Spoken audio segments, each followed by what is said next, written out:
usual in the halls of power. Let's take all. Please welcome.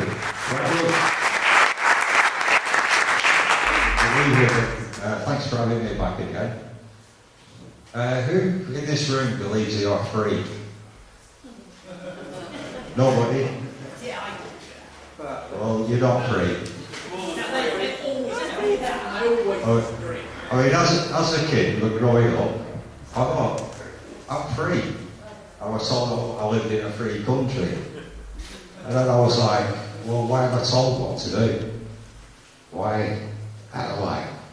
Well, first I started rebelling against Catholicism at the age of 9. I thought, there's no God, so that's out.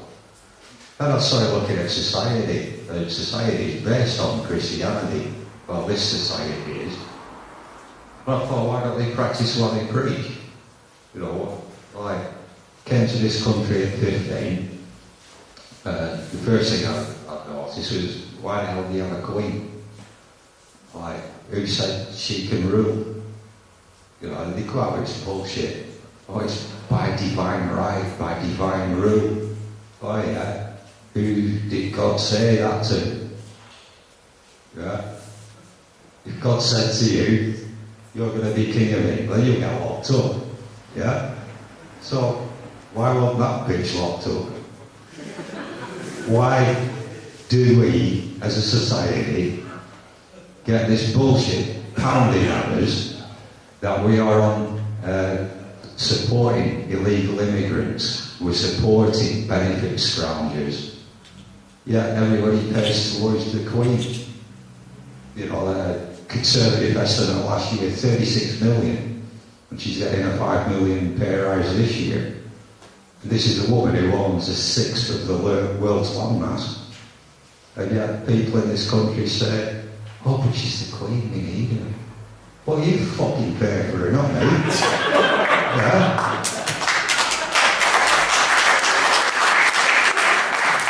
I've struggled for 30 years raising my 5 kids. I don't want to bring that bitch up as well. Simple as. Yeah? So where am I free? You know, this is how I look at life. You know, what does this country owe me? I came here at 15, I've been married twice, 5 kids. The system took me 3 youngest kids away from me, and they still asked me to pay tax. So 12 years ago, I just woke up one morning and went, that's it, I'm not working again. I totally dropped out of the system. What's called a gentleman, and the definition of a gentleman is somebody who can support himself. So that's what I do. However, I get hassled by people like the council and stuff like that. So it's always bugging me that I'm always in and out of court. I'm in court for not paying fines and stuff. Anyway, around 2 years ago, in May, I was talking at Truth Juice in Birmingham. I was talking a bit about chi energy and how it comes from within, and you feel it. And this is where you feel this freedom. And I was going on about freedom and how I won't conform to anybody. I've always rebelled.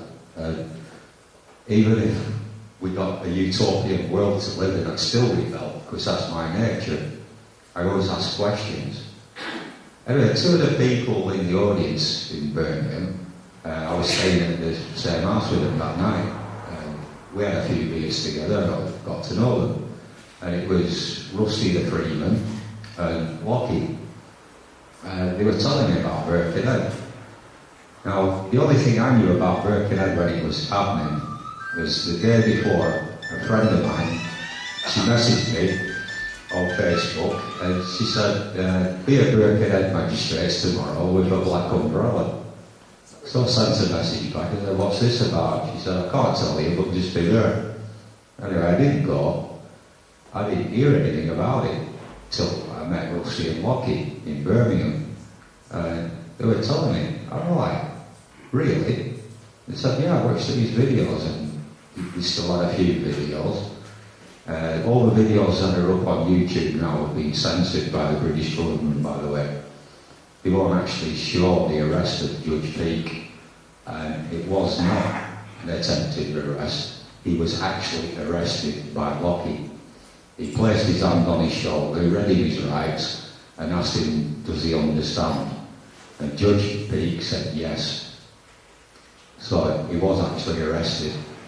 Lockie died last year driving down to Stonehenge for the summer festival. He was driving and had a heart attack at the wheel, and Rusty was next to him and pulled the car over. So from that moment in Birmingham, when I met them two, obviously they were from Burnley up north, so we stayed in touch and we became friends. It was from that time the computer started being hacked, I started being followed, my mail was being intercepted, emails were intercepted, and I thought, what's going on? Then the more I got to know Rusty, the more I realised what was actually going on. At Birkenhead, they arrested Judge Peake. Roger Hayes, Ray Sinclair and John Hurst were supposed to follow it up, walk round to the police station and hand in all the paperwork. They didn't do that. They never did a thing since then. Rusty, Malcolm and a few others got prison sentences. When Lockie died, Roger Hayes or none of them three rang up, sent a card of condolence or anything. And I thought that was rather strange, so I started investigating them. And what I uncovered was what I call the three fuck you tears. Roger Hayes is a con man. He was taking money off people for the British Constitution Group, putting it into his pocket and drinking wine every night, getting drunk on it, paying expenses out of it. It weren't until Bray and Gerrish stepped in and they formed a proper banking system, which then went on the system, which goes against what they're fighting for in the first place. But the British Constitution Group now is basically a corporation. We found out he asked £500 for a guy off in a farmer in Somerset called Alan. He said he'd turn up and represent him in court. He didn't, and he pocketed the money. It weren't until Rusty said it on a radio show a few months ago that Roger Hayes, over 18 months later, went down to see this guy and paid him his money back. But the guy's farm had been repossessed anyway. There are quite a few other things Rusty found out about Roger Hayes. The main one I investigated was John Hurst. Turns out he's an ex-policeman. He owns a rifle range. He's been selling the Truth Movement 22 rifles, mainly down at the Manor in Hereford. I personally think they're trying to turn it into a Waco-style situation so that the government can come down on people heavy. He's also on the West Mercia Police payroll. He is an informant. He's also an agent provocateur. And then Ray Sinclair, there's 12 warrants out for his arrest now for fraud and con. So these three people are involved with the British Constitution Group and leading people and taking money off them. And it was 2 nights after Birkenhead, they admitted that what happened at Birkenhead they never planned for. They never expected to get that far. Which is when I got involved. The first thing I asked after watching the videos was, well, why did you not occupy the courtroom? It was yours, you took it over, it's a people's court. Why did you vacate it? It was all on the orders of John Hurst, who, if you do watch any of the videos on YouTube, when they're coming out of the magistrate's court, you'll actually see him talking to the police and then winking as though the deal's been set. So, anyway, I started pumping Rusty's brains about what was happening here. And he said, well, they were supposed to put this paperwork in, and then it would have been all legal, but they didn't. So I submitted a judicial review. I was told to go down to the police station in Liverpool to have the judicial review over. The police pounced on him, arrested him, and he got 9 months in prison. He was tried in a court without his presence. So the system's corrupt. Now, the real reason why he got sent down was him and a guy called Mike Dobson, who sometimes comes here, submitted judicial reviews 2.5 years ago. A judicial review takes 18 months to 2 years to get through. But outside the bar, they were the 2 first people to submit a judicial review and have it rubber stamped by a High Court judge, where it therefore became a legal instrument, instantly making Lancashire Constabulary or Mike Dobson £2.5 million for liens and tort cause. So Rusty's also involved in this. So that's why Rusty got locked away. He's still got a gagging order on him until September. Mike Dobson, however, was not as fortunate as Rusty. They found the anarchist cookbook in his house, and they found model rocket making equipment. They pinned terrorism charge on him, and he got 2.5 years in prison. He served 18 months, got out, and he's now classed as a terrorist for simply obeying the law and doing what is lawful in this country. So that's how corrupt the legal system is, to the point where 18 months to the day that Rusty and Mike submitted their judicial reviews, David Cameron stood up in Parliament and said that they needed to amend the judicial review system. Straight away, another MP stood up and said, "You can't do that, we have the Magna Carta." And Cameron started stuttering. So just 2 people, Rusty and Mike Dobson, have rocked the judicial system. And my advice to anybody now who's having, not menial things like a fine or anything, but something serious, submit a judicial review. It can be done. If you ask Mike Dobson or Rusty or Guy Taylor, they will help you fill them out and do it. That way, your court case will be referred for 18 to 2 years. The costs involved will amount, and 9 times out of 10, the people taking you to court will back down because they can't afford it. And if everybody did that, the whole system would come to a standstill. And that's what the government are frightened of. So, found a way through meeting people like Rusty, Lockie, Guy Taylor, learning the law, learning common law, and learning our rights as human beings and as free people.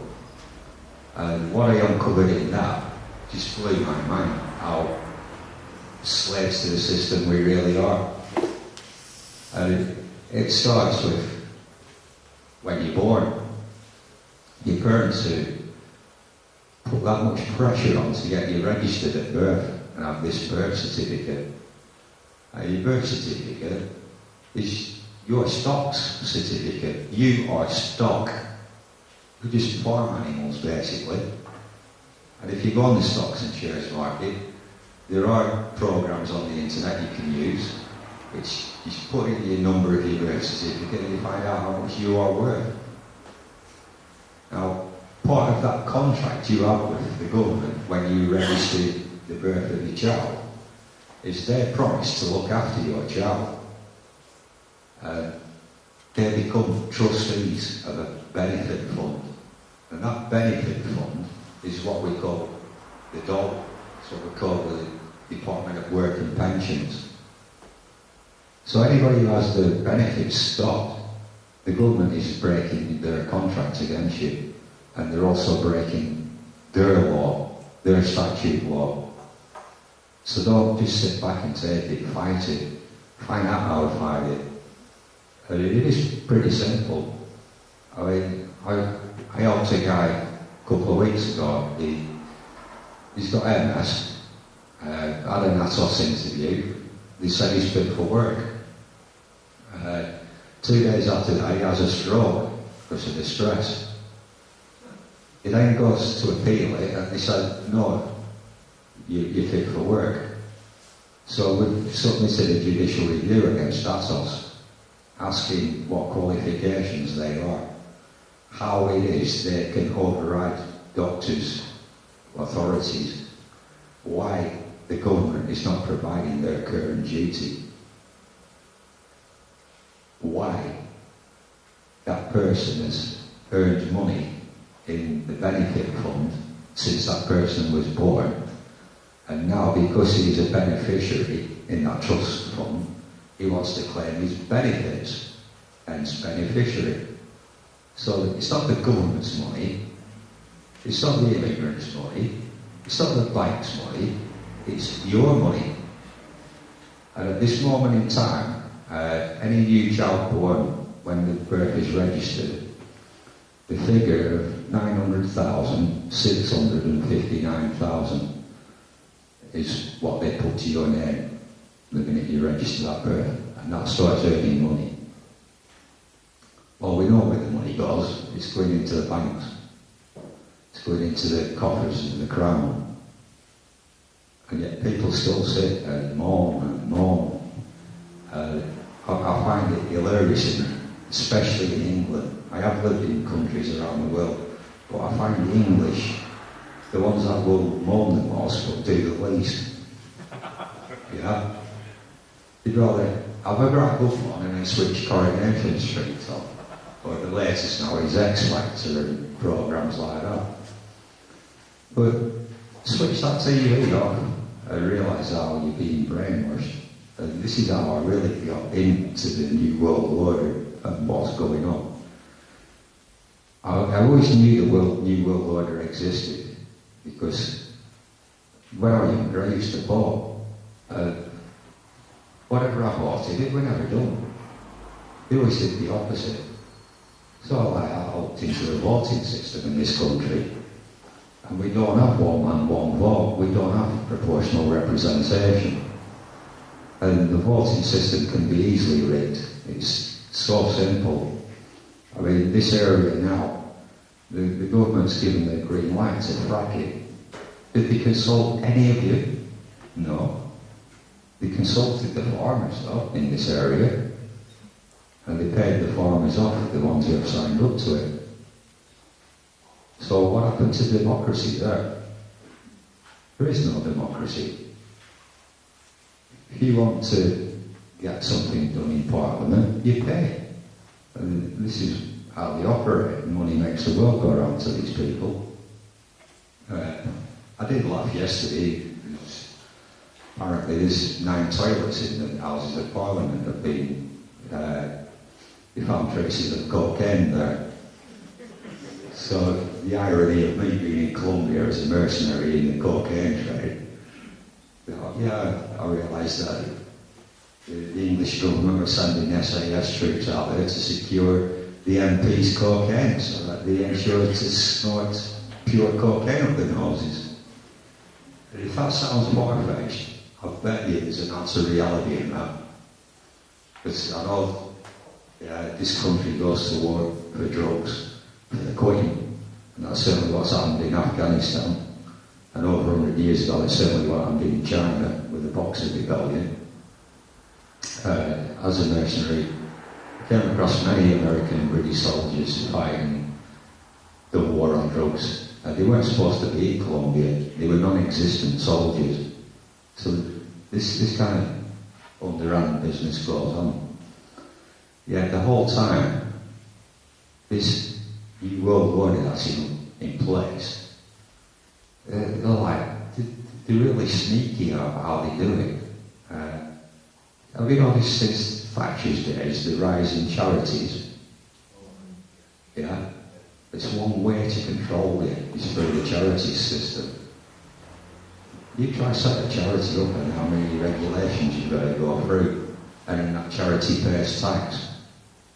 It's like, hang on, what's this about?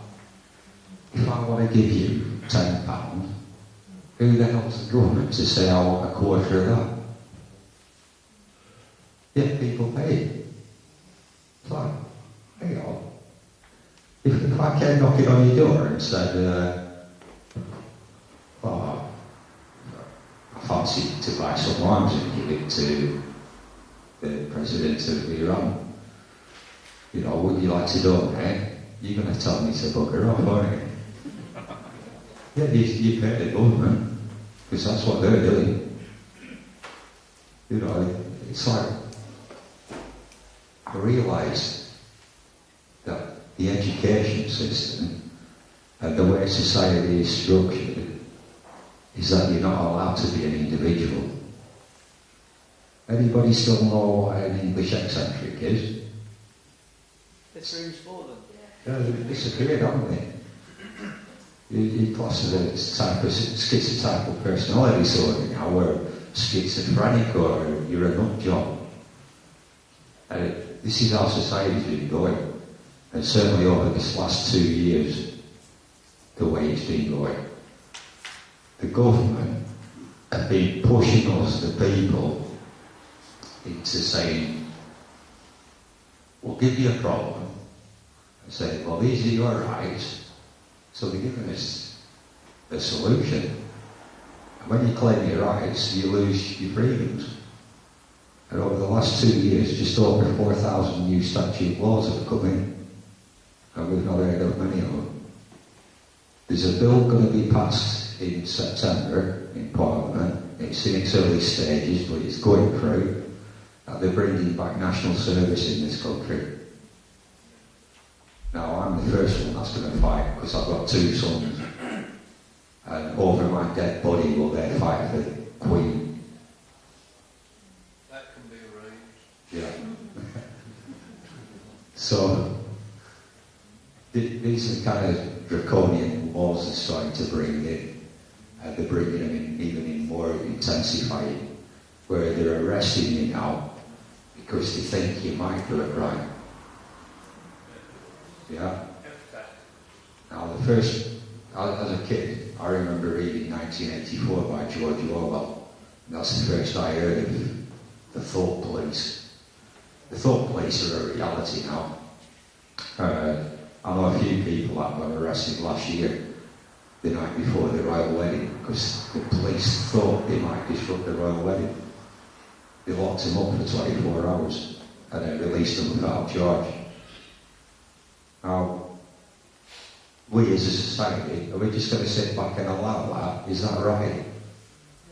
I watched a video on YouTube this morning. Somewhere in Scotland, the police arrested some guy. He wasn't resisting arrest. And then the cop had kicked his legs from under him. He went down on the floor and split his head open. And it was filmed. No action was taken against that police officer.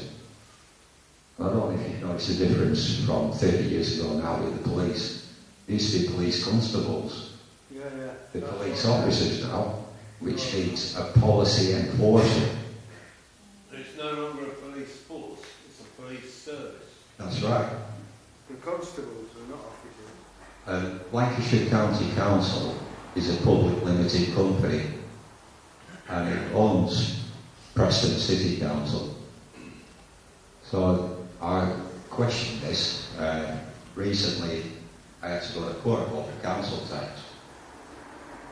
First thing I questioned was, right, this summons is not issued by the court, it's issued by the council. She says yes. I says, do you work for the council? She says yes. I says, well, do you realise I'm homeless? She goes, well, you've got this address here. Oh wait, that's a Kerr Rob address. I've told you, and I've notified you in writing, that I am homeless, and to leave me alone. Because you've now summoned me under false pretences of perjury, I'm now submitting a liens against you because you've caused me a tort of £500,000. Well, of course, she didn't have a clue what I was talking about, but she signed the paper, the receipt, saying she'd received this. I got photocopies. 3 days later, I get letter from the council saying that a liability order was made against me at the court. So I went back. I said, okay, you've refused a meeting of the minds to remedy this. My liens for off and the lien still stands. This is the second letter you've sent me impersonating the court, and I've taken you to court. You've got 21 days to comply. Anyway, this morning a letter came, and it said, we do not go into contracts and we will not pay, but you will not hear anything further on this matter. So that's it. Well done,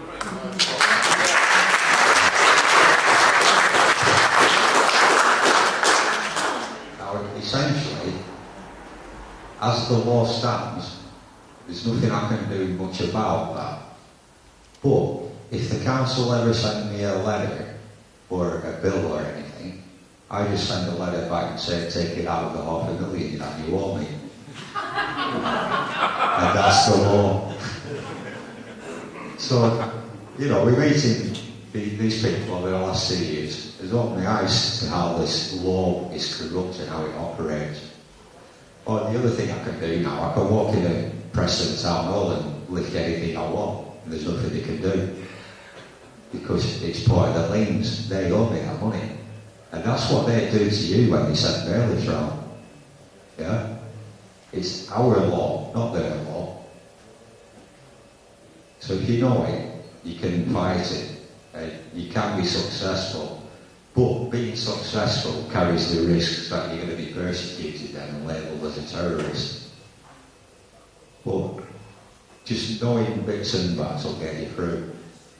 If you ever get pulled over by the police and they say, read your rights and say, do you understand? Just say no. And shut your mouth and don't tell them anything else. Not even your name. And there's nothing they can do. Because they're not obliged.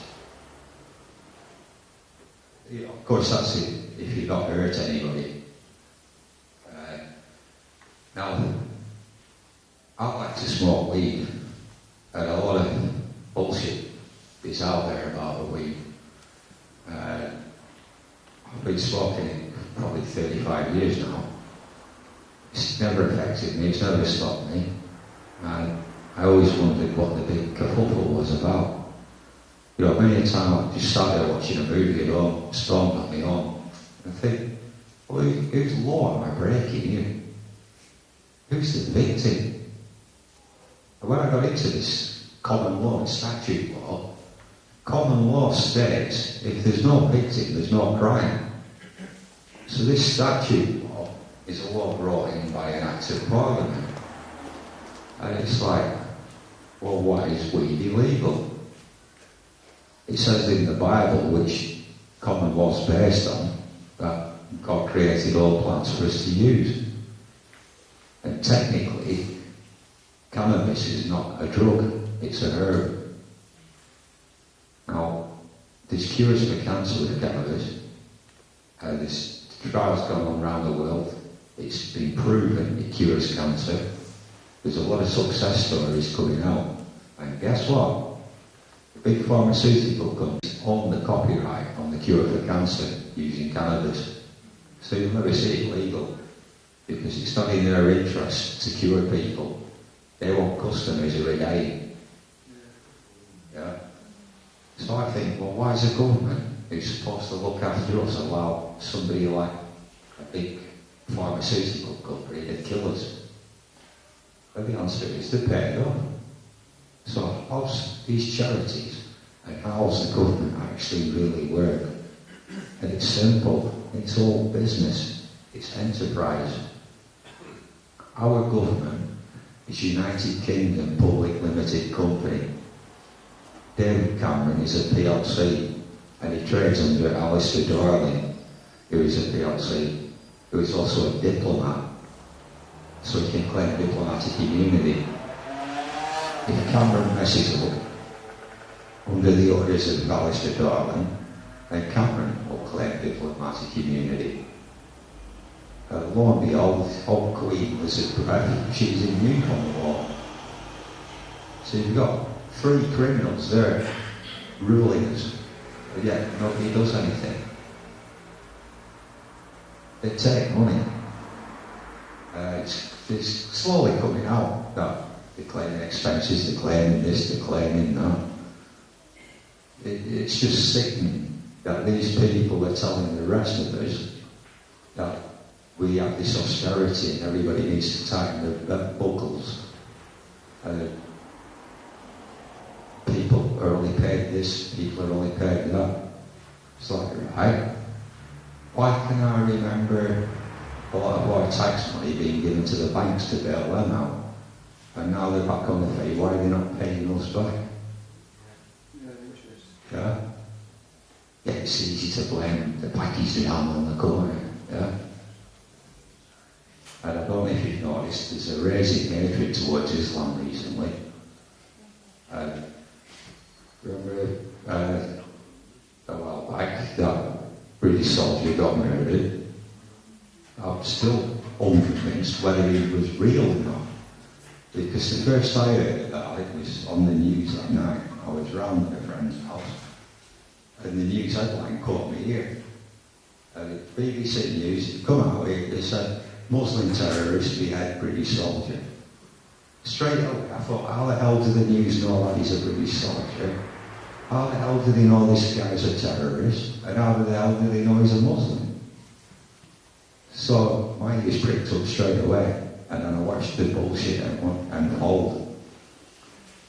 There's a guy with knives in his hand, machetes or choppers in his hand. Allegedly, he's supposed to cut the guy's head off. And it turns out now that he didn't. But there was no blood on him. And then a little old lady with a shopping trolley walks past like nothing's happening. And I thought, this is strange. Then there's recordings coming out of school kids on the bus saying, oh, they shot that part of the film now. So I thought, why? And why is it come at this time? Like this guy Snowden who's just whistleblown. Why is he suddenly studying whistleblowing when Bradley Manning's in court? Is it to divert us from the facts of what's happening to Bradley Manning? Again, if you remember, after World War II, there was a Nuremberg war crimes. And the United States, Britain, under the United Nations, set down more laws for war crimes. Blair and Bush have brought many of them. Obama's breaking them. Cameron's breaking them. And the only people that are coming out and telling the truth are people like Julian Assange and Bradley Manning. And yet these same people that are conning the rest of us are calling for the death penalty on these people for telling the truth and being honest. And that's where we come into it. Do we just sit back and allow it to happen? Do we have this apathy of what happened to the Jews in the ghetto of Warsaw? They came for a work colleague the other night, not seeing him again. And they came for a friend down the road, not seeing him again. Nobody cares. Then they came for my neighbour last night. Nobody cares. Then they came for me. There's nobody left to care. That's the reality of this country, of what we live in now. People are disappearing. Now, when a couple of months ago, I first blew the lid on the British Constitution group, and Roger Hayes was actually there. Since then, he sent a message to Rusty saying, back off, you don't know what you're messing with. You're poking the eye of a tiger. The day after, I had a phone call on somebody threatening to kill me. About a week after that, we're on the motorbike, a car tried to run me off the road. I followed that person and tried to make out they didn't see me. Same old excuse. It was just like, in the end, I grabbed hold of him. I won't say exactly what I did for legal reasons, but it turned out he's MI5. So I wanted to know why MI5 are threatening me when I'm having a go about Roger Hayes. It turns out MI5 are have planned the British Constitution group since its concept. I don't even think Roger Hayes knows it. He's being used as a pawn. And this is what I started looking more and more about what was going on in my life over this last 2 years. I've always seen the truth. I've spoken in public for close on 20 years. I dig deep. I meet people by accident. Met a lot of nice people over the years. This last 2 years, I've had people ringing me up, people coming up to me, people requesting friends with me on Facebook, and straight away they start asking questions. You sit back and you're like, who are these people? Quite a few of them turn out to be government agents. I'm not stupid. I'm also wise enough to know that these death threats are coming from people that are assholes. That people of the calibre I've worked with in the past, if you're going to be dead, you're dead. You don't get a death threat, you don't get a phone call, you don't even see it coming. So I know I'm dealing with amateurs. I know so far it's not that high up in government, otherwise I would have people coming after me. So far they're just trying to scare me. I'm not scared. The worst they can do is kill me. But the fact remains is they're more scared of me, because I'm getting the truth, I'm getting close to them. I first realised that not last Christmas, the Christmas before. I was down at Occupy St Paul's. Walked into a SWAT that are called the Bank of Ideas, which is like the headquarters for the Occupy movement at St Paul's. I'm literally in the building 5 minutes and I get a phone call of somebody I know in MI5. They said, what are you doing in the Bank of Ideas? And I said, how the hell do you know? He said, well, I've watched you walk in on video. I says, why is there videos in here? He says, oh yeah, it's video and it's booked. So someday I'll have to catch up with you. Anyway, about a year later, I caught up with the guy. I read a few videos and talking. And I says, what do you mean the place is booked and it's video? He said, do you think that the richest square mile real estate in the world, a bunch of hippies could get a squat in? He said, that was given to them. It's so we could monitor and control the Occupy movement. And he said, you, commonly known as Dom, hit the nail right on the head when you exposed Saskia Kent as being a government agent. So what we didn't count on was how deep you would go in finding out about her and what we uncovered from it. Now what we uncovered was Saskia Kent was MI5 agent. She'd been on a course called The Matrix, devised by the Tavistock Institute. Now the Tavistock Institute is a front for MI5. It's a social engineering school of psychology. They have their fingers in all areas of society. And how they've done it since Margaret Thatcher's day is through something called common purpose. And when I was a social worker, that wasn't my last job, but until 12 years ago, I was aware that something was changing within social services. I couldn't put my finger on it. I was aware, like, they're teaching us this, how to make clients live a free life. And I'm like, you're having a laugh here. You're practicing freedom, yet you're taking freedoms away. And you don't know what it's like to be free.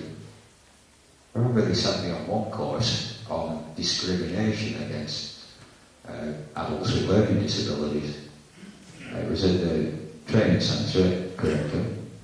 I walks into the place, the receptionist ignores me, and eventually I find the room after a few people ignored me.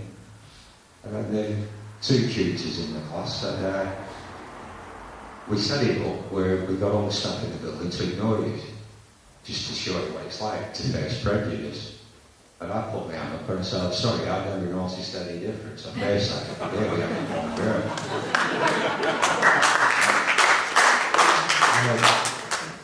what are you trying to teach? They said, about prejudice. I said, you haven't a clue what prejudice is. I said, you're so political correct, you just don't know what prejudice is. I said, do you live in a free country? Yeah. Then why can't I call a black man a nigger? Oh, you can't do that. I went, why not? Well, it's not right. I went, why not? Why can't I call an Irishman a paddy? Oh, you can. Oh, right. So why can't I call a German a growl? Or why can't I call a Pakistani a Paki? Why can't I call a black man anything I want? No, you can't. Alright, okay. Well, I'm African. But you know, you're white. Hang on, I was born in Africa, I'm African. But you're not white. Now he's being prejudiced. Yeah? I was brought up to sticks and stones will break your bones, but names will never hurt you. Yeah? What happened to that? What happened? I remember when I first came to this country, there was a programme on TV called Love Thy Neighbour. Can you imagine if that went on TV these days? With all this PC brigade. It's like, it's ridiculous. Political correct speech is mind control. Of course it is.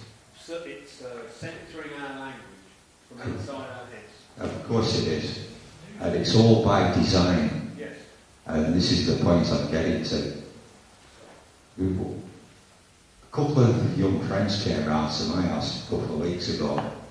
And I said, I was on about this, the education system these days. But they said, no, it's not like that. Why is it not? I said, when I left school, we didn't have a careers officer. You went out into that world and you went for it. You did what you did. If you wanted to just work in a shop, that was your choice. If you wanted to be Richard Branson, it was your choice. So, when you young lads left school, what did they tell you? Oh, they said, well, I'd be good at being a plumber.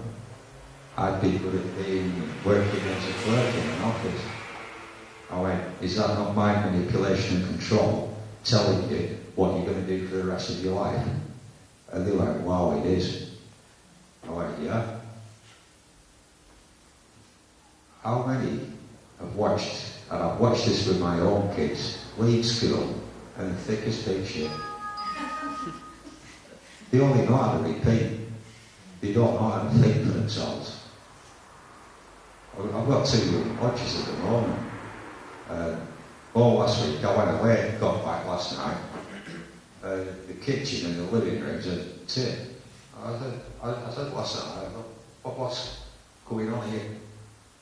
And she says, well, he's out at the moment, but I don't know how to wash dishes.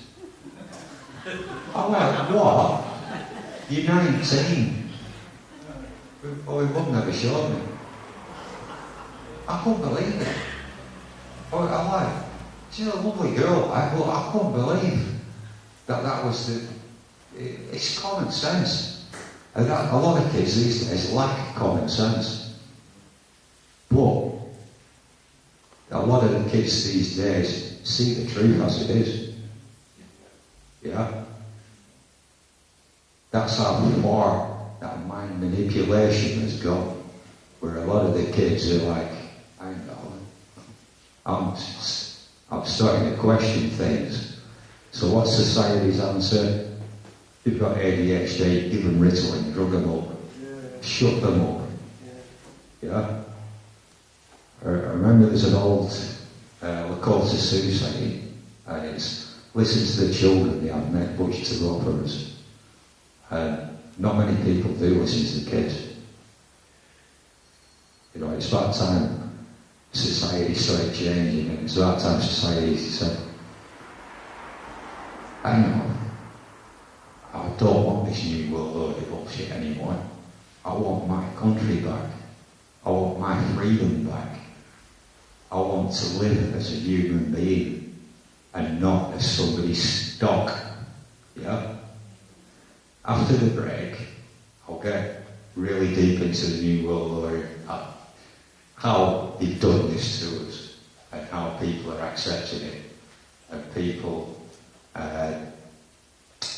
basically this country and America is heading for martial law, and the majority of people in this country will welcome it because of the mind manipulation, what's going on and what's going on right now. Okay, we'll have a break and then what I'm going to do now is get a piece of paper and I'm going to write on it that you each owe me £1,000 every month. And I'm going to hand you that piece of paper. Your reaction is you're going to tell me to F off, aren't you? So why the hell do you pay your taxes? Because that's what the government's doing to you. You're a slave to the system. How dare they ask you for money off your hard-earned earnings to do exactly the opposite of what you voted them to do for anyway? So I question that, but it's like, no, we don't have this democracy. We have somebody right at the top telling us what to do. And how they do it is quite simple. How do you get a mass of people to do something? You control the mind.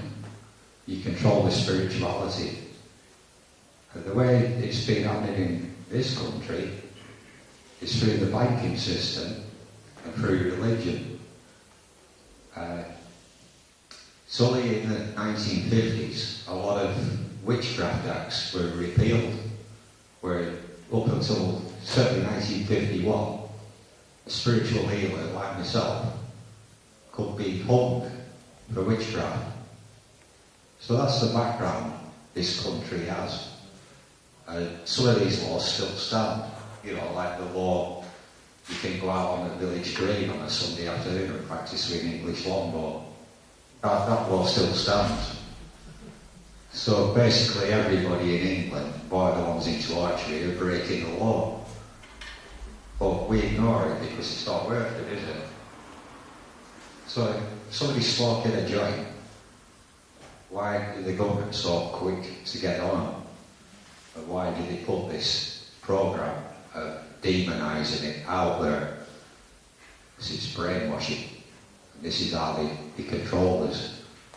They use organisations like the Tavistock Institute to put us through an education system what brainwashes us. It socially engineers us.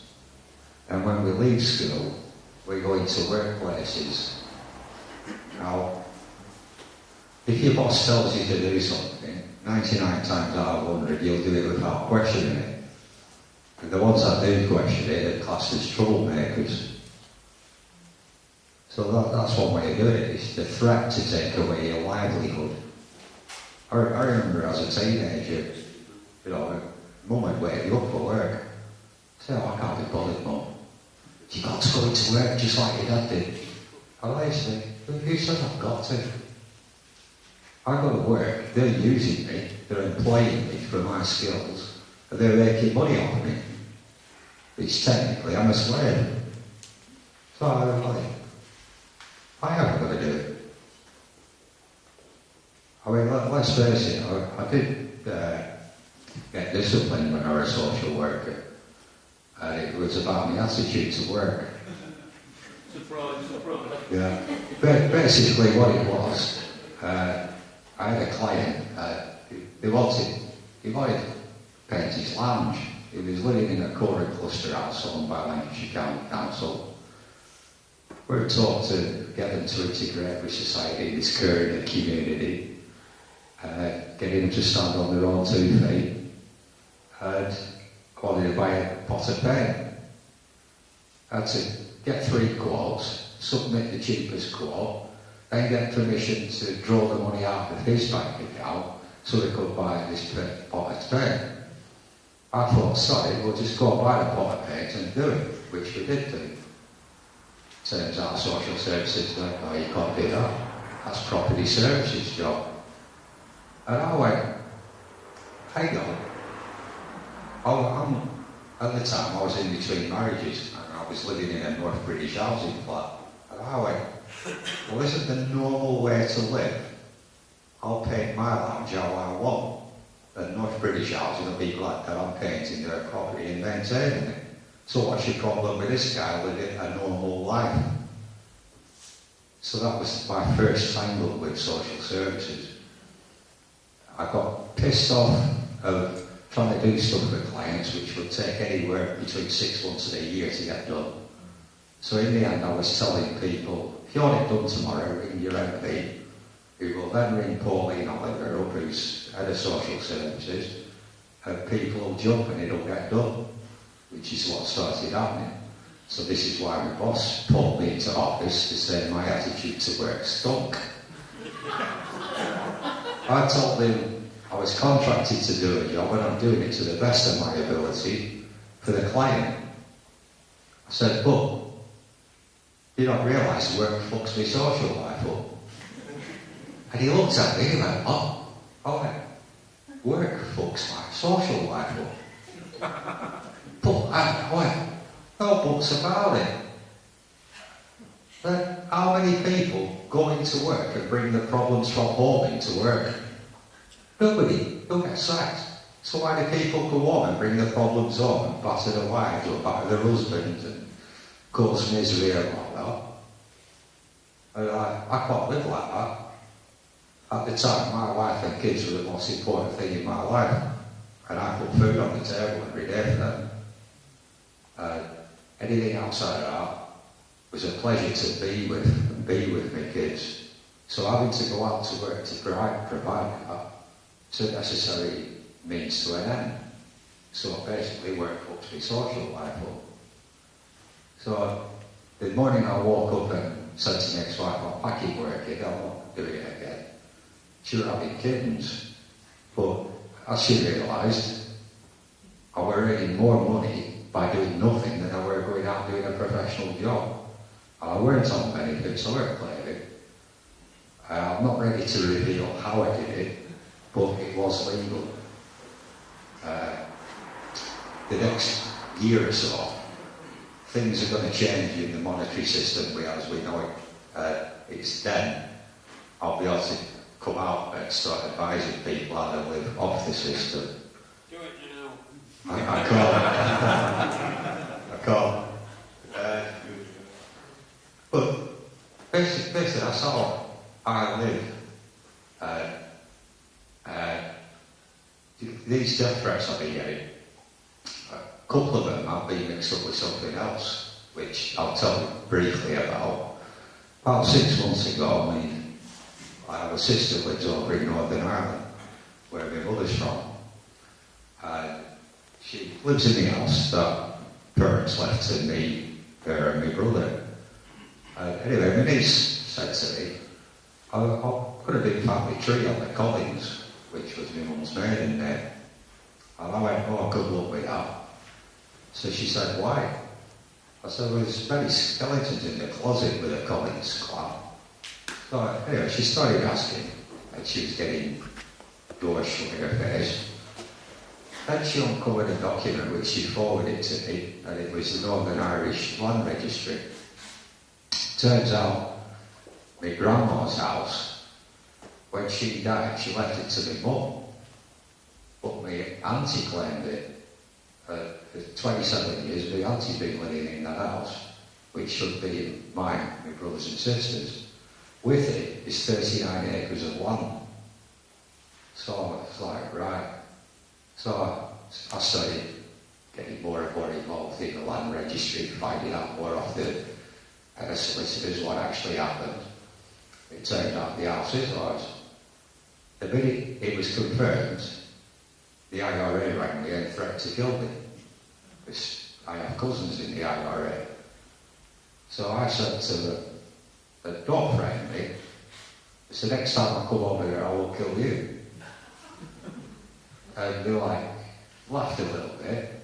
And then one of the uncles rung me up and he says, we need to talk, can you come over to Ireland? So I went over thinking, now I've set my foot into a trap here. Anyway, I spoke to him. He said, we realised what's gone on, what the true story is. there are factions within the Collins family which want your auntie to keep that house and they're willing to kill you for it. I said, well, name names and I'll kill them now. Well, he looked at me and he went, you mean it? I went, yeah. If they've got a threat to kill me, don't mess around, because I don't mess around. I take stuff like this serious. I'll go and kill them now. And he went, oh, no, back down. The day after one of my cousins comes round, he's commander of South Down IRA, and he said, no contracts are being lifted off you. And I went, if I hear one word, I will put a bullet through your head, Adrian. Don't mess with you like that. That land is mine and my brothers and sisters, which will be left to my kids, which will also be left to their kids. We've been denied it. And it's your family, or the Collins clan, and the IRA, which have stopped that. So it seized this now. It now belongs to us. So anyway, that's ongoing now. The death threat stopped. But there was a time I was thinking, is there a crossover between everything else what's going on, the death threats I'll be receiving off the government and also off the IRA? But it made me realise that, you know, this is how our government manipulates us. They bully us. If you don't abide by what they say, they put you in prison. They put fines on you. You know, you sat an dog smoking a joint, you could end up in prison for it. I mean, 3 weeks ago, Stuart Hall gets sentenced to 15 months for 14 sexual offences with a girl as young as 9. That same week, a guy gets 2 years for growing 24 cannabis plants. Now, a reflection of society shows that to smoke a herb is more criminal than having sex with a young girl. That's how what this society has got. And still nobody says anything. Nobody speaks out. Fortunately, some of us have been. I have in my possession over 400 names connected with satanic ritual abuse to children. And slowly these names are coming out. This is another reason why I've been getting death threats. You know, I've got this list. Some of you know about Lloyd McAlpine. Well, I will publicly speak out, and I don't care if the fat bastard takes me to court for slander or whatever, but he is guilty of crimes against children, and I have the proof. So. And there was a case against him about 25 years ago as well. That's right, and it was all hushed up because of his buddies in the Freemasonry, who was also in the judiciary system. And that's how these people work. How many lives in Spain? Sorry? How many lives in Spain now? Yeah. But it's not above the law.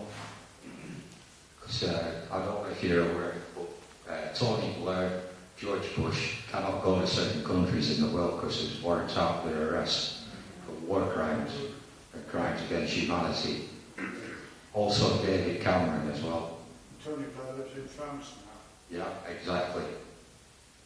So, yeah. So, while they're all paying tax and council tax, honest, that's the system you're supporting.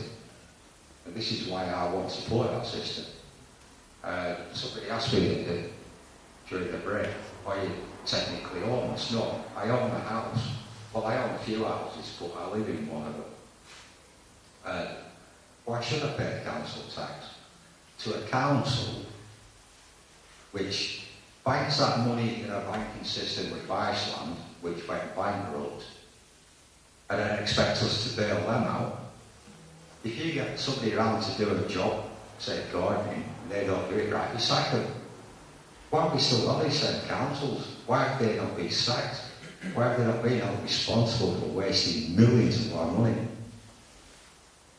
Also, you pay your tax, your council tax for public amenities, for public funding and stuff. It don't go there. It goes to the government, it goes to the fat cats, it goes to the corporations. That's where our money's going. Many people certainly a lot of people, I have many friends on Facebook, and they're always moaning about potholes in the state of the roads. And why do they pay a road tax? Well, you pay a road tax just to keep the DVLA going. The potholes in the roads are the council's responsibility. I would have more respect for you had you said to the council, yes, I have got a house, but I'm not paying. All right.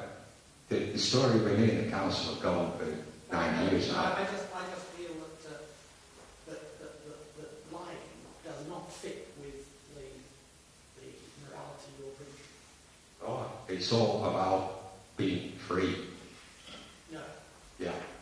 No. Lying is not being free. If everybody in this room now said, we're going to form a trust, we're going to get rid of all the cash, we're going to live in our own little community, if you want to join your job, do it, I'll come round and do it. There's no fee, but everybody owns their house, everybody doesn't have to work, everybody can be looked after. You think our government would allow that? No. Be classed as a terrorist. But I am actually in a trust. And at this moment in time, a promise we know has been made for 90 million. If it goes through, which is how the banks do it, and everybody in this trust will be alright for the rest of our lives. And that's what we're planning to do.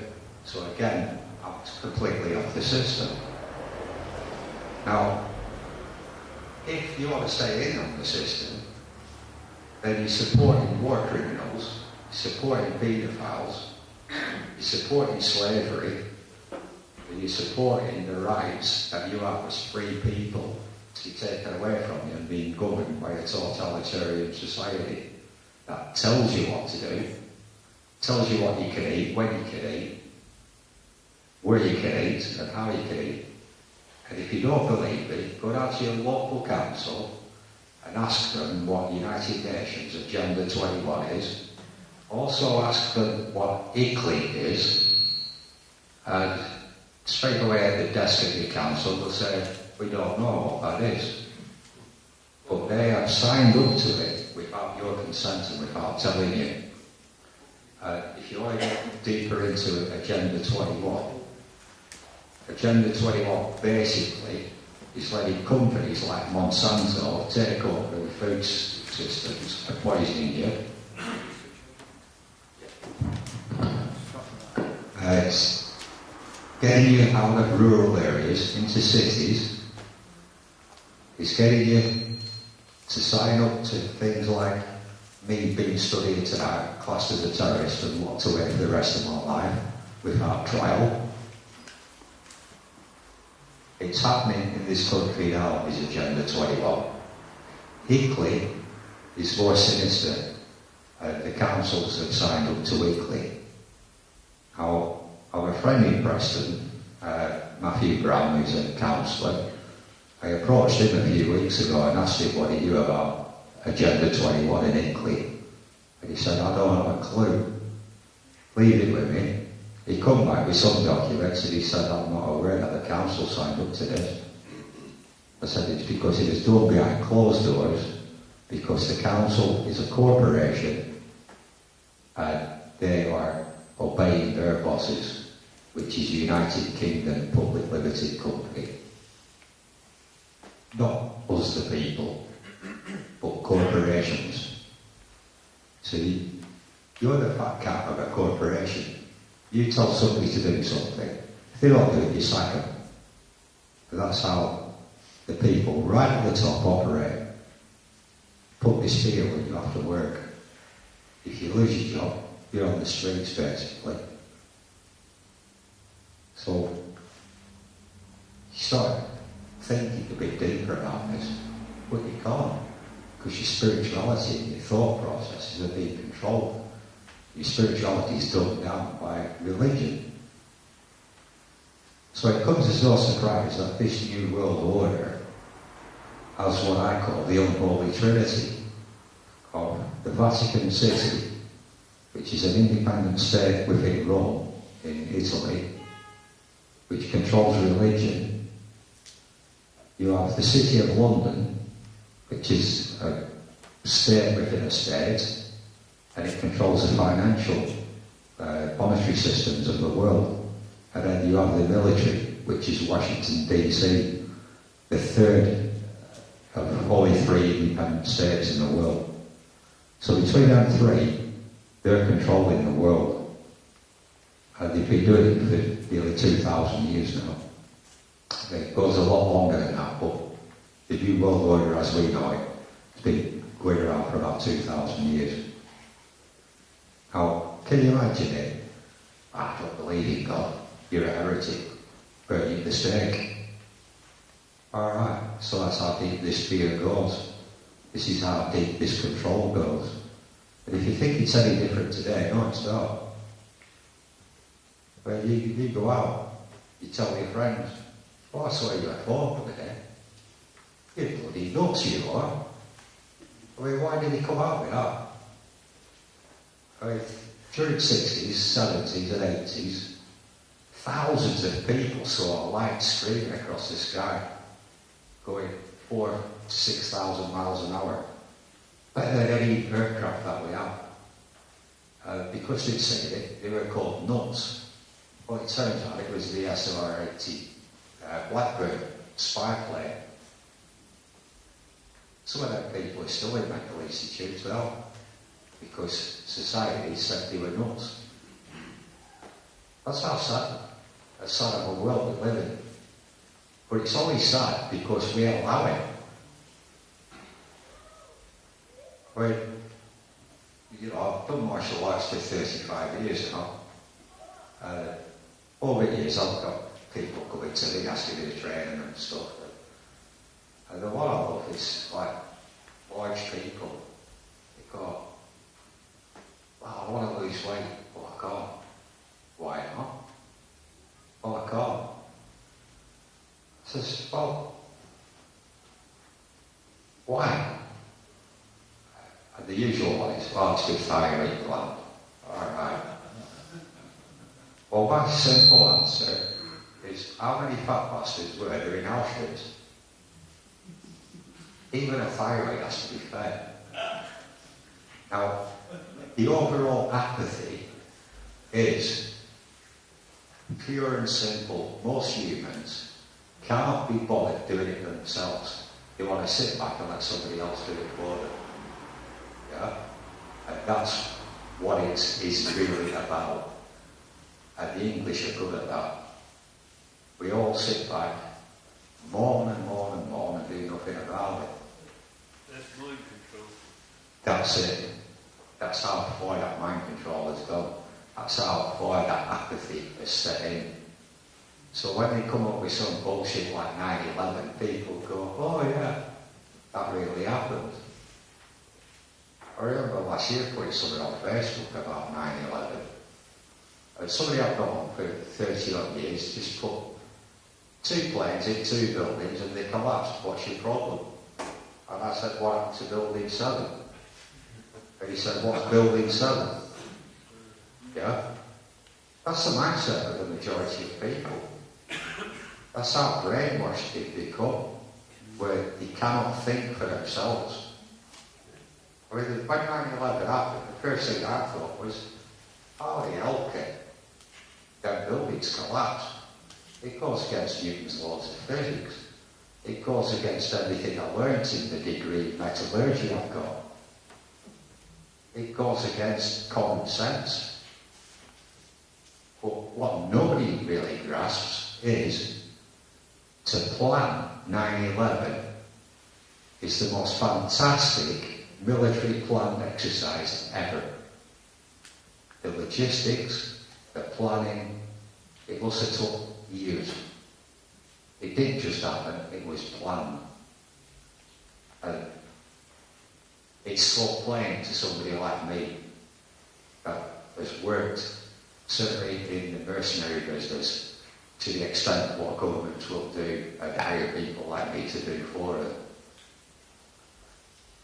My personal take on 9/11 is Bush knew it was going to happen.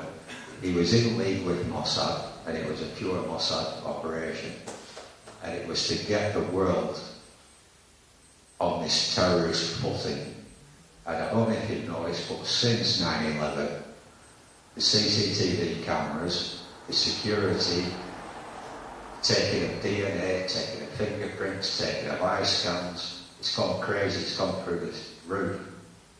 And nobody's bothered. Recently, talking to some people, I said, would you microchip your kids? Oh yeah. Why? Oh, I know where they are then. Oh wait, but can you not use these? What do you mean? Oh, the government says it's safe. Right. Okay, I won't bother talking to you anymore. She obviously brain dead. I mean, we come into this world naked, and they're on about telling us how to dress, what clothes to wear, and they're on about telling us what we can have inside us, telling us we've got to be vaccinated, because it's good for us, but it kills us.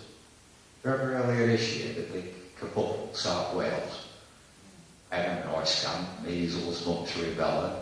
There's a terrible outbreak, there's an epidemic, people were rushing out and screaming to get their kids injected. I actually looked at South Wales social services site to see how many cases there were of flu. 1. That's how the press was manipulated by the government. That's how stupid people were to go out and get. Yeah. That's what happens in America. If it's not been on television, they don't believe it. That's right. That's the power of fear. Which brings me all the way right back to Birkenhead. The BBC did a short report on it and said there were several protesters. Obviously there was several hundred. Why was that not reported? Lockie was the first man in 157 years to arrest a judge. That made English history. You'll never hear about it in mainstream media. That's how manipulated it is. The mainstream media won't report it because it's telling all of us what our rights are, what the law is, and it's our law. You know, many people, friends I've got over the years, everybody's got the system's fucked. But no, it's not. The system is corrupt. It's corrupt by them at the top. Because they tell you that you cannot challenge the system. They tell you that you're just a lowly, low-life piece of shit that obeys them. And if you get a step out of line, we police each other. But you're right down to the clothes, you walk out the door. You can't go out like that, what will the neighbours think? What? Who cares? If I can live without hurting, harming, stealing, coveting, annoying people, what's the problem? Well, society has a problem with that because I'm a terrorist. Because I'm not conforming to what they want me to do. Because I'm not free. Oh, unfortunately for them, I am free. And they don't like it. And it goes back to that piece of paper. That piece of paper, what I was on about, here you go, I'll go around to your house tomorrow, steal it. It's called the English Bill of Rights. And it's the nearest thing that England has to a constitution like America has. Now, can you imagine thousands of years ago, you live in, you've got a nice spread, you've got water to fish in, you've got land to hunt and farm, and then somebody comes along and says, come on, we're going to war. You're going to tell them to bugger off. I'm happy living here. Oh, you've got to come to war. Why? Well, I'm the king, and I'm telling you, you have to obey. By the way, when your son's born, he's going to fight for the country as well. And he's going to die. My granddad fought for this country. He was a professional soldier. So he's like in the British Army. I wonder how he would feel about Cameron, about the freedoms he thought he was fighting for. We're certainly, there's still a lot of programmes on TV now about Adolf Hitler in the Second World War and what we were supposedly fighting. We now have it in this country. I mean, 9/11 happened, and all of a sudden, Blair and Bush are saying we'd like everybody to be microchipped. By the way, this Al-Qaeda threat is there, this terrorist threat. We've got to film everybody. Today, there's 11 CCTV cameras to every one of us in this country now. Where was all this when we had 25 years of war with the IRA? There was none. It's all bullshit, it's the illusion. Fear.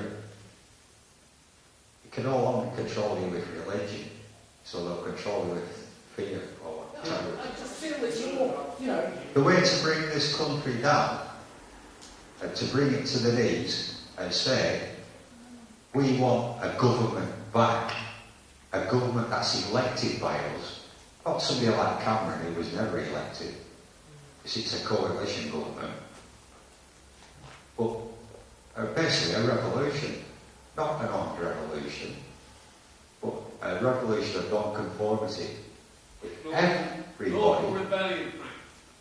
If everybody in this country just said, right, for 1 week we're sitting down, we're doing nothing, the country would collapse. And that's what they're frightened of. And that's why they put this fear. You've got to go to work. If you don't go to work, you get sacked. If you don't work, you don't get benefits. If you don't get benefits, you're homeless. If you become homeless, fuck you. Could this be a reason that they're going to be building all these new prisons? This is what I'm building up to. There's a few people tonight mentioned about these prisons. There's actually 70 being built in this country, and the majority of them being built by Chinese labour who have been shipped into this country, put onto a site to build a prison, and when it's completed, they're shipped out of the country, and you won't hear about it. So 70 prisons.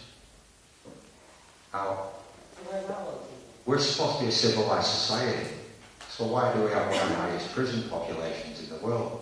But the simple answer is the prison population, like the judiciary system, is a PLC, a private limited company. They're there to make a profit, so it's in their interest to lock people up. And that's why America has the highest prison population in the world.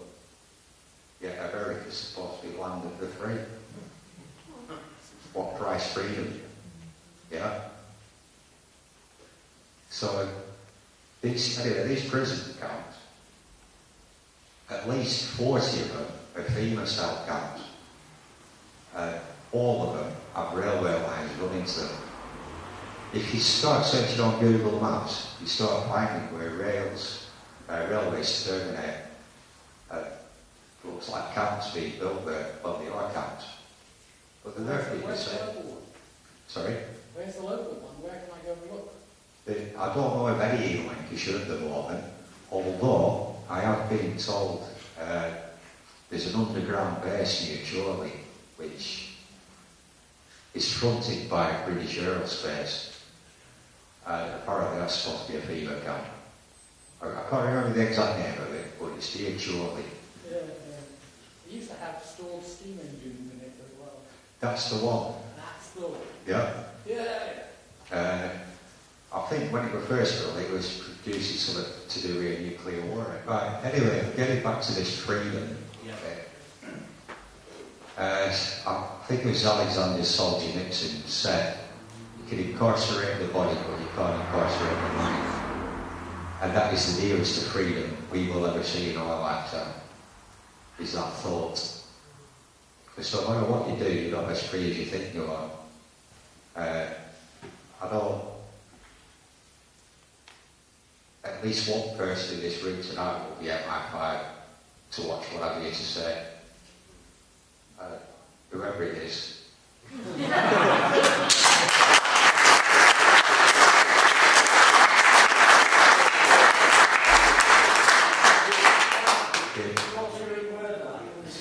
Everything you send on the communications is recorded. Everything.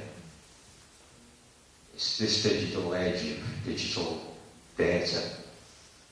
Everything you send, phone call, email, fax, it's recorded and kept. It's filed.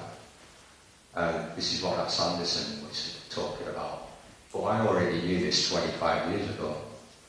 Right down to the point where if you went to your local library, MI6 had officers working to monitor what books you were taking out, to see what books you were reading, to try and excite your head, to see if you're an anarchist or not.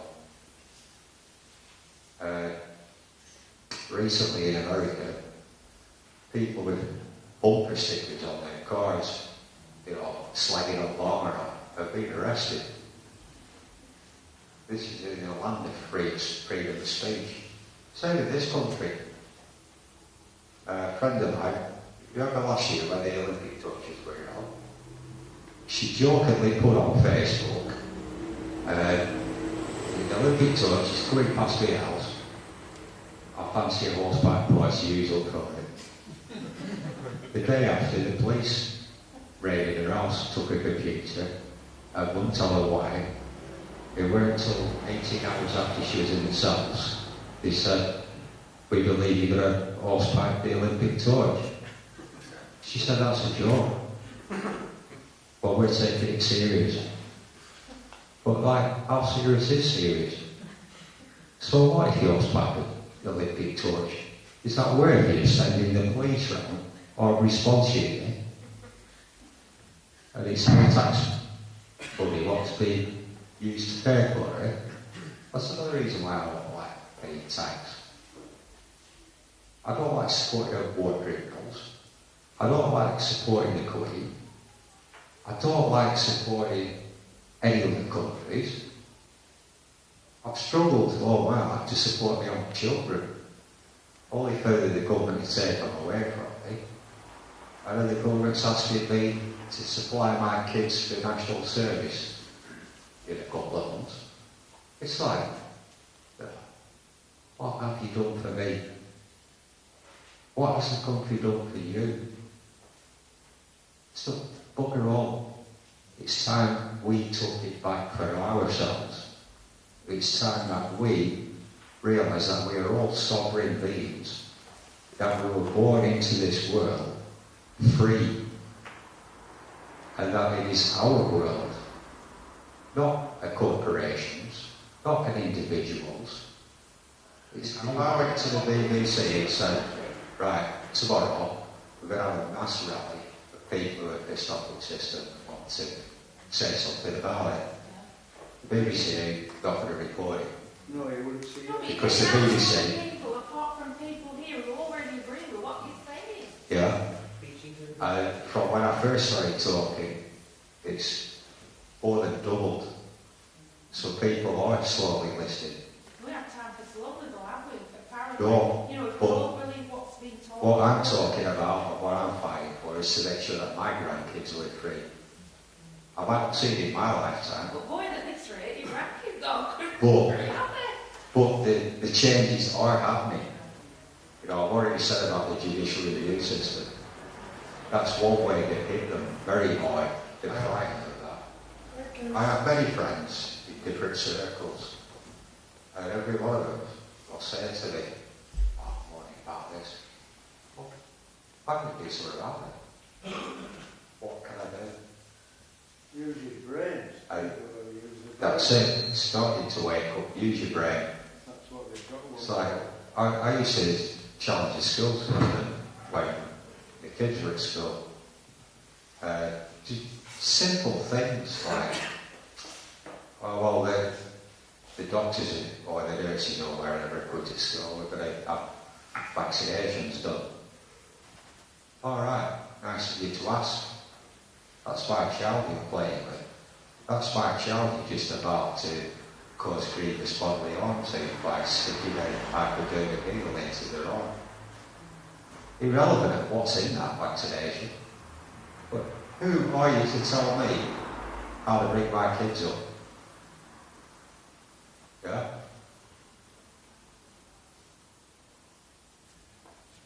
If I said to you, right, tomorrow we're going to build the railway from Blackpool to Preston. If you're not turning up, I'm going to shoot you. What are you going to do? Because within 2 years that's going to happen in this country. The time to start reacting now is now. One of the things you can start doing now is writing to your MP, asking what this Agenda 21 is, asking what ICLEI is, make them become aware. What's Talk. that you said? Sorry? ICLEI. Yeah, ICLEI's ICLEI. What is it? What is it? It basically it's a wing of Agenda 21, but it's more specific in what to do when martial law is declared. I mean, why is our government gearing up by training police, by training soldiers, by buying arms, by buying tanks, by buying water cannons for our police forces? Because they know that within the last 2 years the economic system's going to collapse. Exactly, that's being done by design. So, along with Agenda 21, you get everybody into the cities. Easier to control that, aren't you?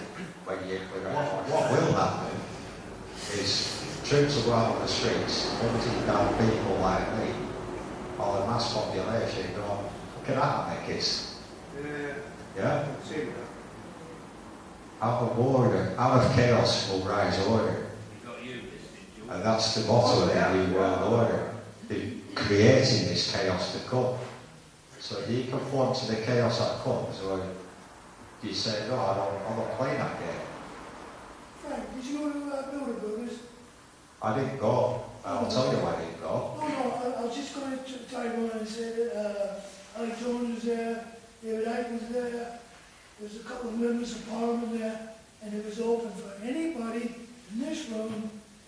Get up off your ass, get in your car, drive down there, and just make one iota of difference. I'll tell you why I didn't That's all go. I did. I didn't make any For a few weeks before, appreciate you. I kept getting text messages off people. They put to Bilderberger. And at first I said, yeah. And I thought about it. I thought, no. Half of MI6 and MI5 will be there. So when I watched some of the videos friends that when they were there, I couldn't believe what was happening.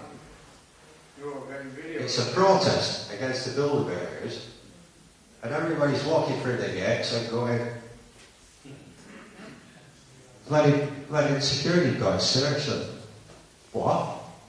You protest against this bullshit, yet you're conforming to it. So I'm glad I didn't go. And I'm also glad that I can all that did go. Because it shows that there are people in this country that want to know the truth. And like you said, I don't know what to do, I don't know where to go. Well, for a start, you're in the right place tonight. This is it. Anger. As a soldier, we're taught to use anger.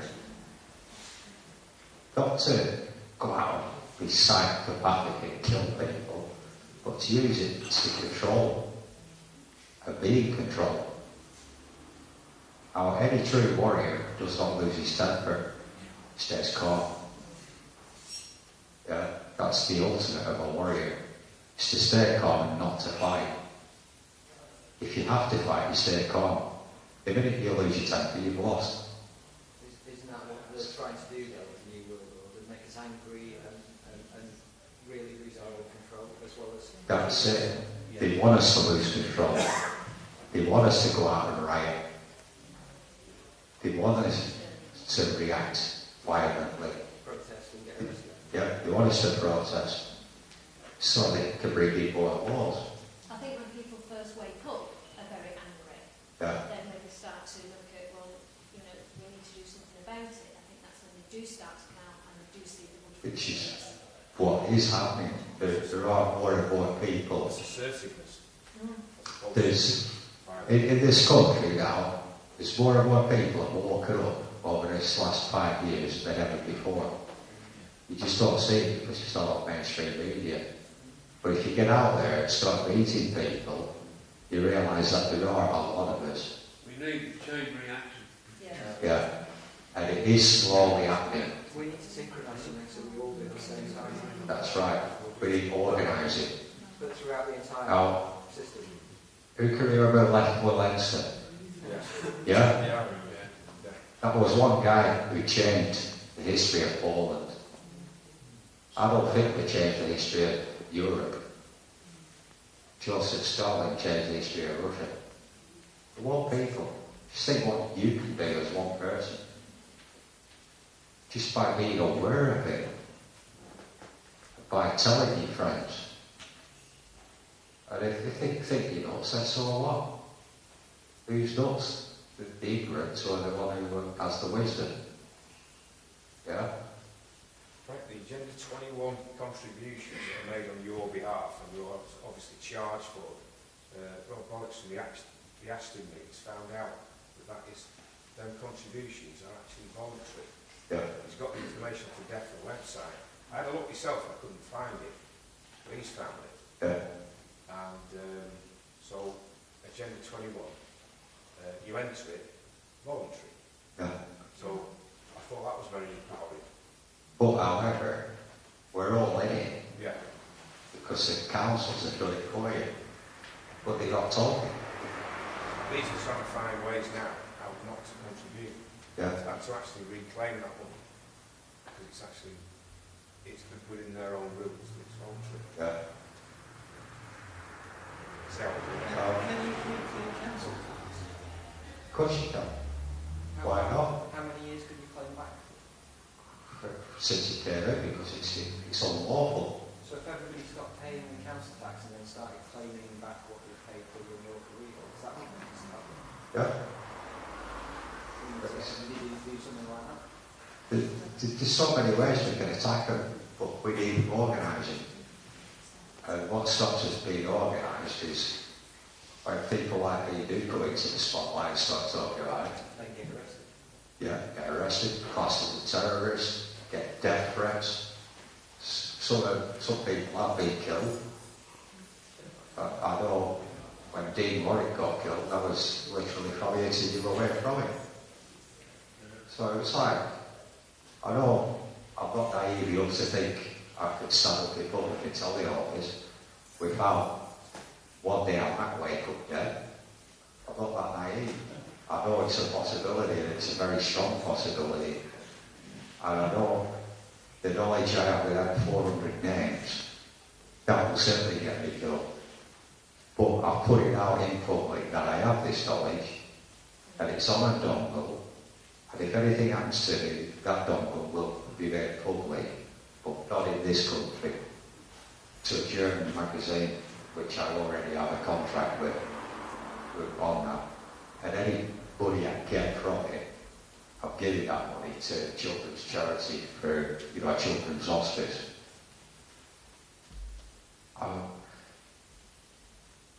I despair at the apathy in this world. And it also drives me nuts when people moan but do nothing about it. Fortunately, you all came here tonight to listen to me, which is more than most of my friends would. Because most of my friends think I'm an up job. With friends like that, who needs this? Exactly.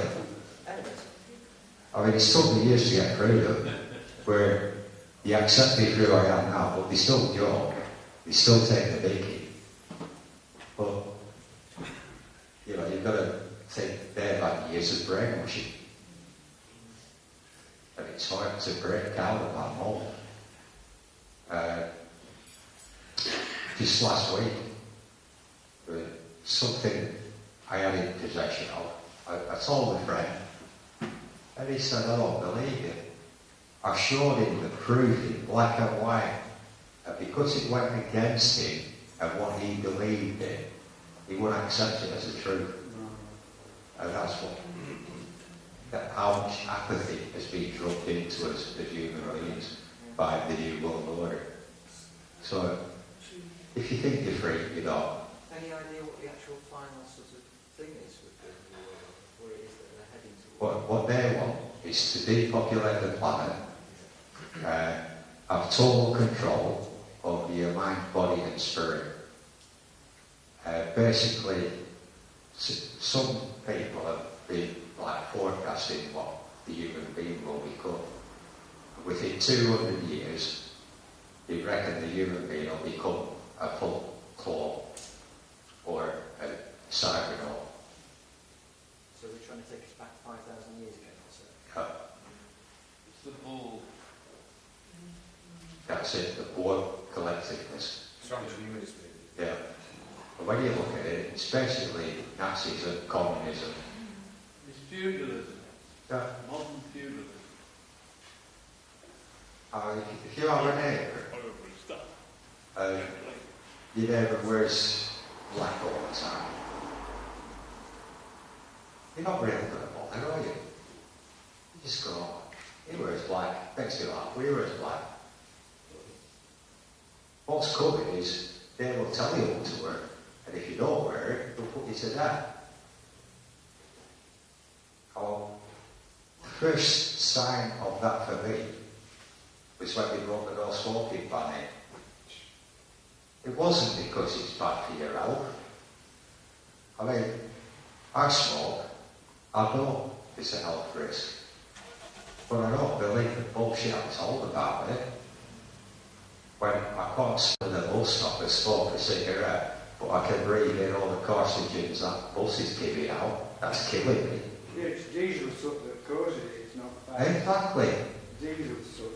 So what was the no smoking ban brought in for? Mind control. Mind control, but breaking up communities. And that is part of Agenda 21. The public house, or pub, is a traditional place where people gather and talk. And I don't know if you've noticed, but this New World Order has been trying to stop all that. And the first attack on the public, or on individuals, was when Margaret Thatcher ordered the police to attack the New Age travellers at Stonehenge. From that day on, she brought in statute laws. If 1 in 3 people gather in public, they're up to something and they can be arrested. That was only 20 odd years ago. Since then, it's just been getting worse and worse and worse. I mean, I'm a biker, and I have been since I was a teenager. I now get quite a bit of discrimination, but I use it to my advantage.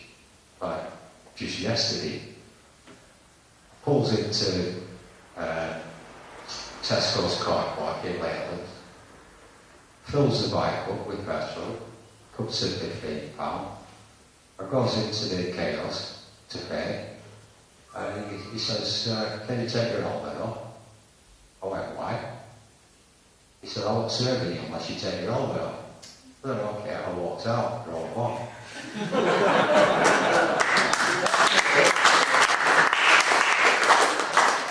Now, I'm waiting for the police to show up, because they'll have you on camera and everything, and they'll say, you drove off without paying, and I'll say, look at your camera again. I went in to make an offer of payment, and I was refused. And the law being the law is there's nothing they can do about it. I made the offer, it was refused, that's it. Well done. And I was saying to somebody before about council tax, if you don't want to fight the system, but you're in court for your council tax, they can offer 10p a month to pay it off. They cannot refuse you, because you're offering to pay a debt. You might never pay it off in your lifetime, but they cannot refuse that debt. So there are ways around it. One way is not to hear it. is to keep your head together and think about it logically, common sensely. I also think, I'm free. Why are they stopping me from being free? What can I do to be free? There are other people out there where you're not alone. I remember 30 years ago when I was first getting into all this, I felt so alone. And like you, I was like, what do I do? But I found my way. I'll go out and talk to people. If one person in this room goes away tonight and takes on board just one thing I says, and it alters their life just minutely, then I've done my job. Yeah. And that's what you can all do. Identify wastelands and go out guerrilla gardening. All of us in this room should start planting stuff like they did in Tottenham. Yes, I thought that for ages. That's a brilliant idea. Yeah, it's bringing a community together. You're actually doing a good deed there. They can't really say no to that kind of Yeah, that's what we They can and they can't.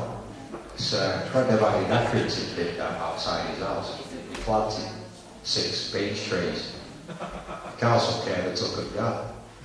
I'm not talking beech trees, I'm talking edible stuff. No, I know what you're saying, but this was Accrington's council's answer to what Oliver had done.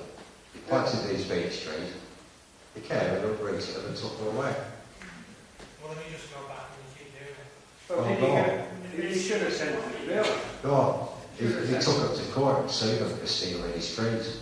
Yeah, that's right, yeah. Because it was on common land, Yeah. not council land, common land.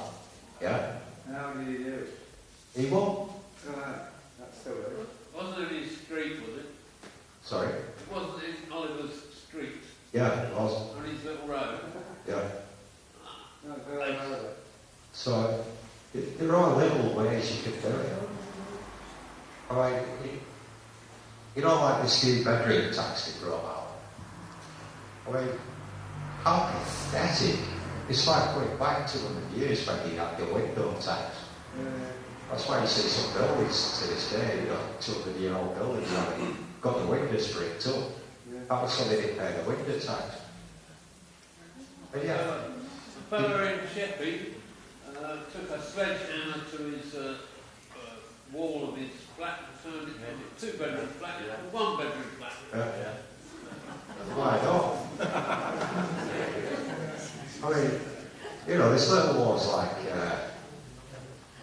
you know, they say you buy a green belt land or farming land, you can't build a residential home on it.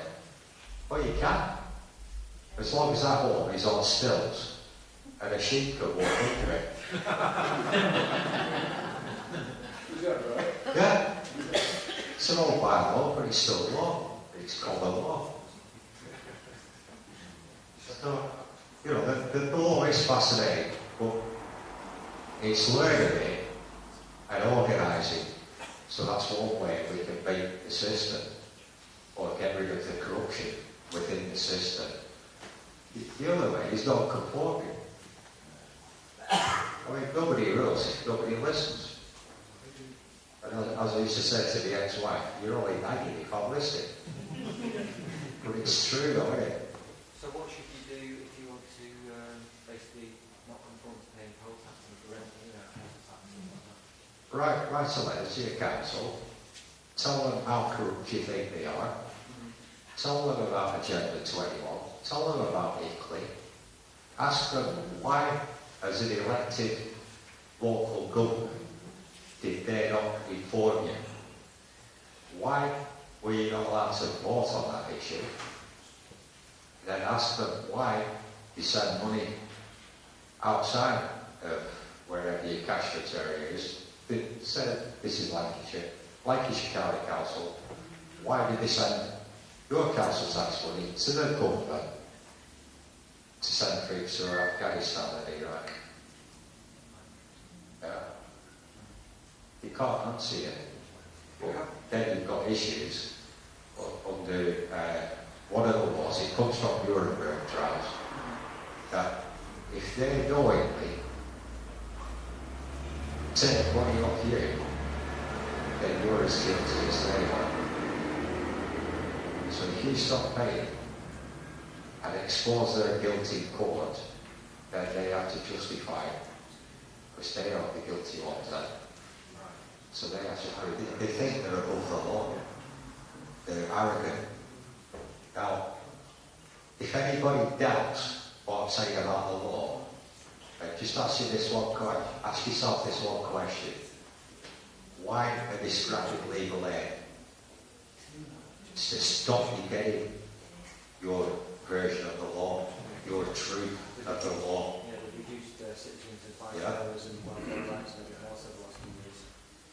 Now, what my intention, certainly for the next 5 to 6 years, along with a few others, is to start looking alternative law firms up based on charities, where we can legally advise you and represent you in court on common law, not statute laws. Well, statute laws are not pathetic. This is how they work. A friend of mine last year got arrested in London for possession of cannabis at part of the protest. He walked out scot-free because he knew a bit about the law. They arrested him, took him down to the police station and said, "Right, what's in this bag?" "I don't know. But we found it on your person." "Well, isn't the law 9 times possession, so it's yours now?" "Well, what is it?" "I don't know, it's yours." "Well, it's cannabis." "You're saying it's cannabis. Have you got a degree in horticulture or something? How do you know it's cannabis?" "But it's yours because you have it now." And it kept going around in circles like that. There's nothing they could do, because he would not admit to what it was. Now, you heard me talk about Rusty before. He got caught with 600 cannabis plants. He comes home, his front door had been kicked up, and all the plants had gone. So he rings Crime Stoppers up.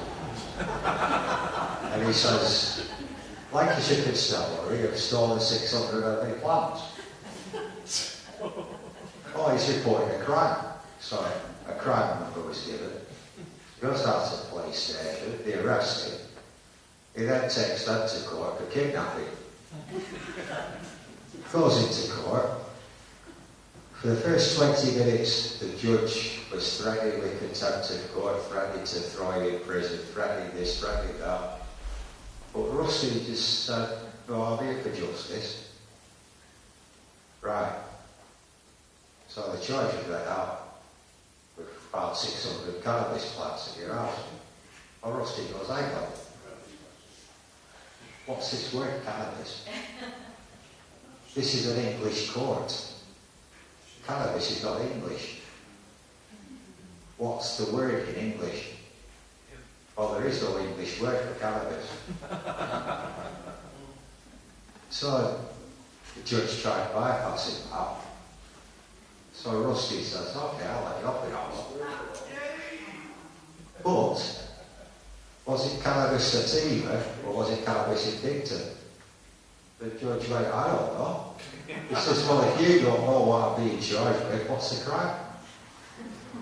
By the way, have you got your oath of office? No, you haven't. You've committed treason and perjury. I'm here for justice. I want the police to arrest you." Judge got up, slapped his hammer, or cardboard one at the call, did a runner, said, "Case dismissed." Now, that is our law. It's knowing it. We're not told it. This is how corrupt the judicial system is. They employ barristers, they employ solicitors, they employ lawyers, but they only teach them what they want them to know. Not many lawyers know about common law. Not many lawyers know what a tort is. And very few know what liens are actually on. What is it? A tort is basically, we have a thing called tort law. If I come to you and go, "Oh, I have one, I'm You go, hang on, you're causing an inconvenience here, you're stealing my phone, I want my phone back. I'm not happy, you've caused me what's called a tort, you've distressed me, so I'm going to give you a liens, which is a figure to compensate me for the misery and distress you caused me. Yeah?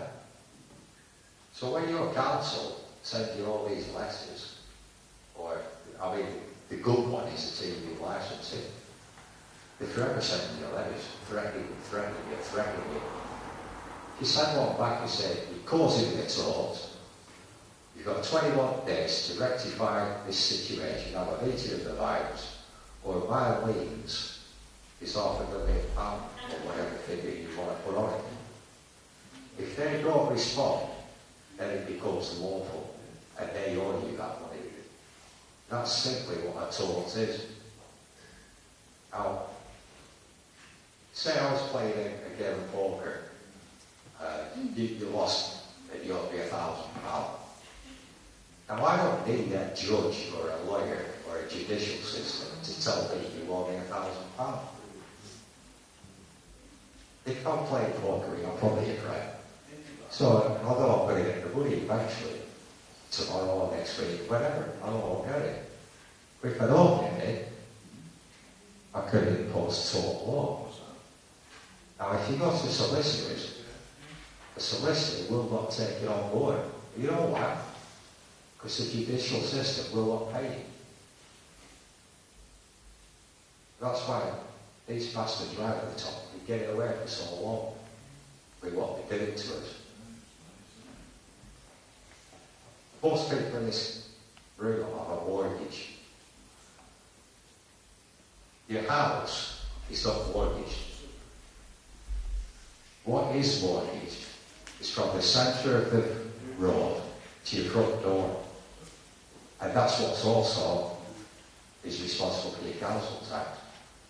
Your actual property, the building, your dwelling, cannot be mortgaged, cannot be sold, cannot be traded.